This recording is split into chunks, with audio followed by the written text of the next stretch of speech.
Okay, we're about to do a cold start. I just slammed a battery in there.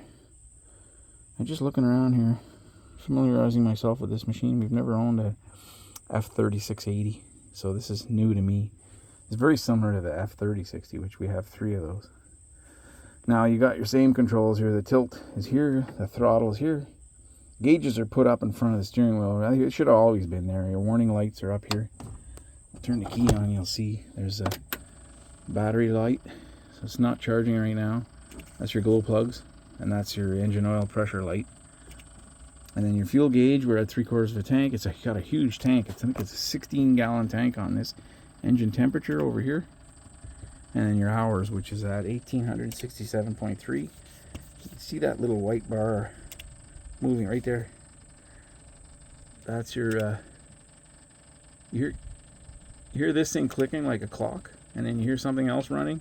That's your fuel pump. If you don't hear the fuel pump, you know that it probably won't start. So, and then you got your lights. I don't know if the lights work. Yes, they work.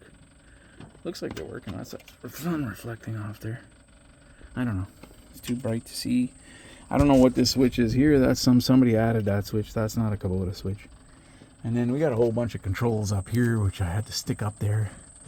I put a couple of screws in, they vibrated out, and the thing was swinging around in the wind. So this little panel, I didn't want to lose it, even though I may never use it.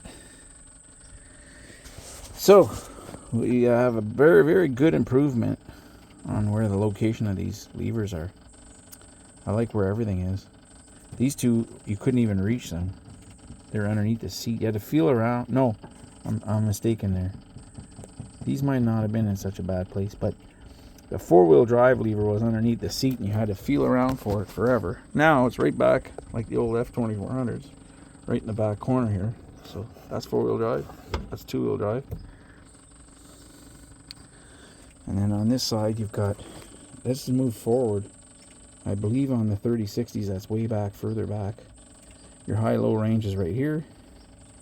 You've got, no, sorry, that's PTO. PTO on, PTO off. It won't start with it in this position here, so it's got to be back here. You've got your low, neutral, and high range. So you can, all Kubotas, all these F-Series have a high-low range that I know of. That I don't think they don't have a high and low range. Maybe some do somewhere in the world, but... And if you need to push it around, you just put it in neutral, right in the center here. We're going to start this thing. It's kind of like a cold start. I started it 2 days ago. I'll turn that off for a second. I did start it 2 days ago. And it was the first time it ran in 6 years. It drove maybe 30 feet to the trailer on the and then I shut it off because I didn't want to mess around with it there. If I had a problem there, it was going to be hard to deal with. So it's at my home here, so we can bring it over to the shop and work on it over there. Do some oil changes and check some fluids. I think it needs gear oil added to the rear end. Hopefully there's no damage back there. I didn't hear anything that alarmed me when I did drive it. So onto the trailer, I was paying attention. I was looking for oil leaks, anything dripping. Didn't see anything. I don't even have the battery anchors down. There's the anchors things for the battery.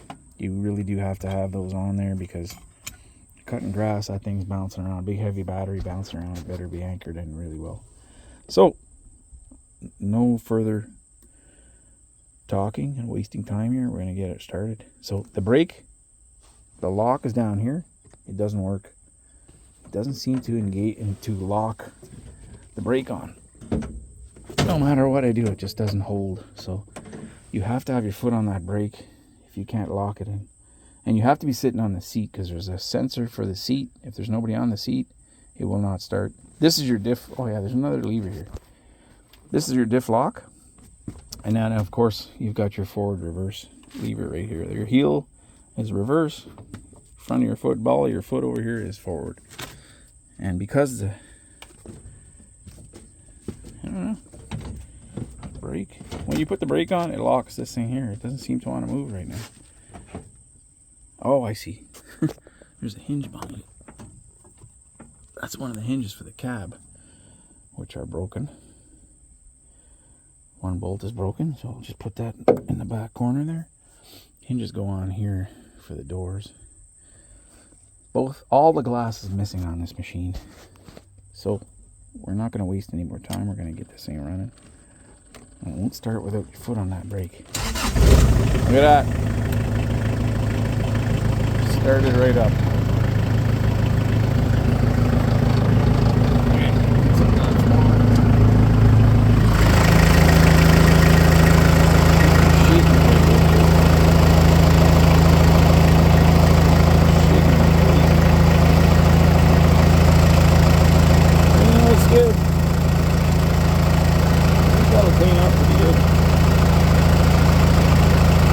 Drop that second ramp down and back it out of here. That tire's almost flat, but there's a little bit of air left in it.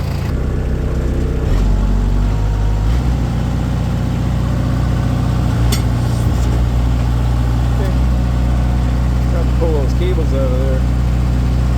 Now we'll see if we can back out with them attached. Got one low tire.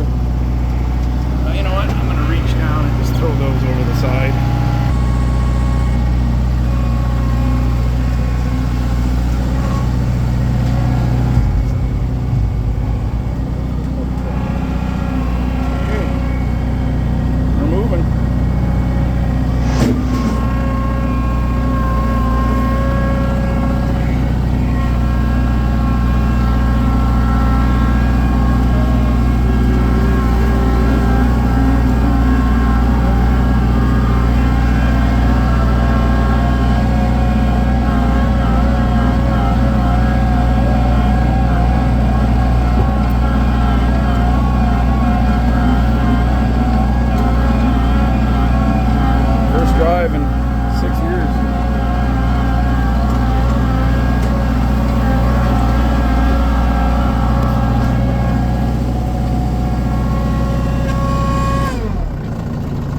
Sounds really good. A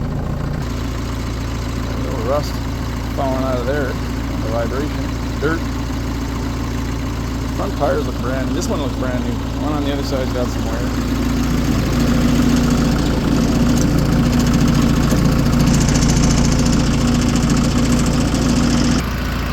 There we go. It's about a 2014 or 2012 or 14. I think it's on the paperwork that I have for this. We'll shut her off. I think it's a 2012 or 2014. So it's about 10, 12 years old. It's not that old. And it hasn't been used in 6 years. So it's really only got about 6 years use. 6 to 8 years it was used. It was parked right before the pandemic. And in the auction, did not get auctioned off. This tire is completely flat now. So I'm going to pull this tire off, put it up on a jack stand or a block of wood, and we're going to fix this tire. That tire looks fine. It just needs either a tube or it needs a patch. Put some soapy water on it, check it out. Yeah, it's there's going to be some more videos coming out on this. We got a little bit of repair work to do on the body here. I'm going to see if I can get these letters off. At least I'll get the first 2 or 3 off, because I got a weld right here and that's plastic. Can't weld with that there. And then I'm going to order some new stickers, some new decals. And we'll paint the... I've got KUBOTA paint. I don't know if it's the right color for this model year, but they changed the colors about 4 or 5 times. So there's at least 3 or 4 colors. And the battery's just kind of hanging on there by dear life. I got to pull that battery tray right off, clean it up, paint it, put it back on, and clean the dirt out from behind it. I'm going to take the mower deck off. And I'm going to flip it over, have a look underneath. Actually, we can look right now. I don't even know if there's blades on there. It's caged in there a little bit from running into stuff right there. That's where they take a hit, these 2 spots. I've got casters. There's a mower deck over here with 1 caster. This mower deck has hardly any hours on it at all. It's been sitting here for a few years. Should be up on a pallet. So we're going to pull that drive shaft off. And 1 caster over there, and I got another caster in the shed. Can you see it? There, it's right there. And then we'll start cutting some grass. We'll see if it works. I'm going to grease up. They're all greasable, these spindles. You pull these covers off, and there's a grease zert right there. So no drive shaft in there. So, which is very disappointing because that's a really expensive part. The belt looks kind of worn, but it's there and it's got tension on it. And I think we could be cutting grass with this after we fix the tire. I'm going to do an oil change on it and get some casters. I think that drive shaft on that mower deck over there fits on this mower deck. And if it doesn't, we'll have to put that mower deck on. I don't want the side discharge one because it tends to break windows. I'm not a fan of rear discharge, but it's pretty hard to break a window with a rear discharge mower deck. And then there'll be plenty more videos on this machine coming, so we're going to spruce it up. It may take me till spring of next year or even midsummer, but we're going to do a little revamp. I'm pulling the cab off, I believe. I don't want the cab on there. And then we're going to go through this whole machine. I got to check all 3 gearboxes. There's 3 gearboxes on this that take gear oil. We've got the transmission filter should be changed probably. I'll check the oil on the transmission. I've got the engine oil's got to be changed. And I'm going to probably flush and drain the rad, because this probably got the original antifreeze in it, I believe, which is over 10 years old now. So yeah, and then the bodywork and paint, and we got ourselves a really nice little machine. It came with the snowblower, it came with the cab with no glass at all, and it has the quick hitch for it. It came with the drive shaft for the snowblower, so that's a big plus. Very expensive drive shaft. I don't know why the drive shafts cost so much, but they're up there in the $600 or $800. Yeah, I think they're over $1,000 for a drive shaft. And we got to change this caster in the front, this wheel in front. It's worn right out. That's normal. Normal wear and tear. And then I don't know what this is for here. I've never had one of these. There's a name for this type of mower deck. I think the sticker was right there. It's like a pro deck or something. The older mower decks were stamped. These are all bent. They're like one big solid sheet of steel bent and welded at the corners. This one's stamped out of a big piece of steel, so it's not as desirable, I guess. I don't have a problem with these mower decks. They're fine. This one has low hours on it. It probably has 250, 300 hours on this mower deck. The paint is terrible on it, but so we could be using this one. We'll find out. Stay tuned in and follow along. We got to get a couple of nuts. There's missing a nut there. I think we're missing a stud on the other side. Little things. Paint that rear weight, counterweight. Yeah. No, all 4 nuts are there. Okay, so we're just missing 1 nut and some washers and some lock washers. And I haven't checked the air filter. We should do that before we end the video. Okay, so there's, as I'm opening it, I'm thinking there may not even be an air filter. Well, it's missing the big air filter, and then you've got this one, which I don't think this one does anything. So that one will keep the big debris out, but the paper filter, cartridge filter, whatever, it's not there. So we'll get one of those. Yeah, I'll make a list. So that's it. That's the KUBOTA 3680. I don't find too many videos on these machines on YouTube, so which is strange. And I did a search, try to find what I could.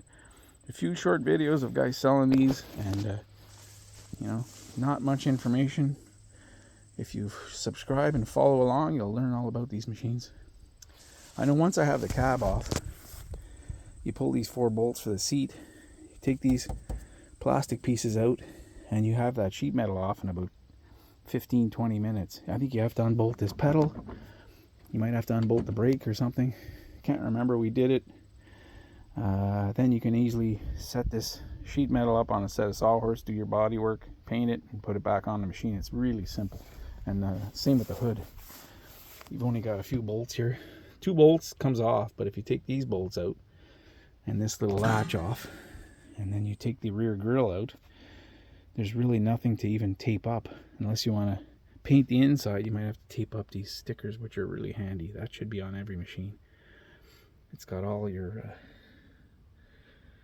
service chart, so it tells you how many hours, what to do. Every 200 hours you do this. Every 50 hours you grease it. I would grease it every 15 hours.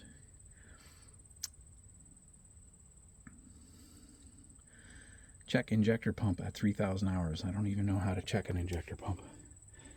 I think you start it and run it and it works great, and if it doesn't work, the injector pump is not good.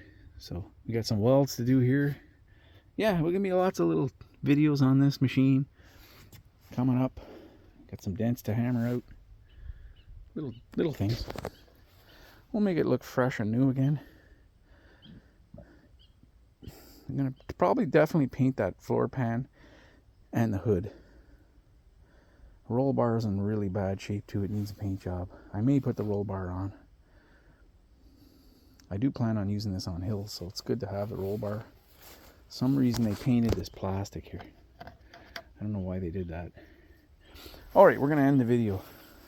Yeah.